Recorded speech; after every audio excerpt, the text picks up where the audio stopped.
രണ്ടും വേണ്ട, ഒരു ചായ എടുത്താൽ മതി. വീട്ടിൽ പോയിട്ട് മക്കളോടൊപ്പം ഭാര്യയോടൊപ്പം വന്ന് ചായ കുടിക്കുന്ന വൈബ് ഒരു വേറെയാണ്. അതുകൊണ്ടാട്ടാ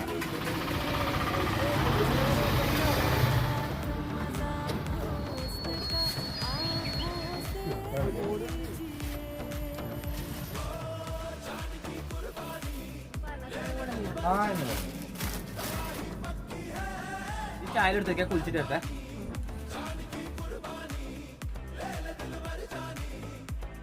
നിങ്ങൾ ചായ കുടിക്കാൻ തുടങ്ങിയല്ലേ? എന്നെ കാത്തു നിൽക്ക.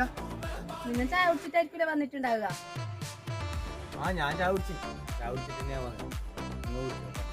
എടാ വീട്ടിൽ പോയിട്ട് മക്കളോടൊപ്പം ഭാര്യയോടൊപ്പം വന്ന് ചായ കുടിക്കുന്ന വൈബ് ഒരു വേറെയാണ്. അതുകൊണ്ടാട്ടാ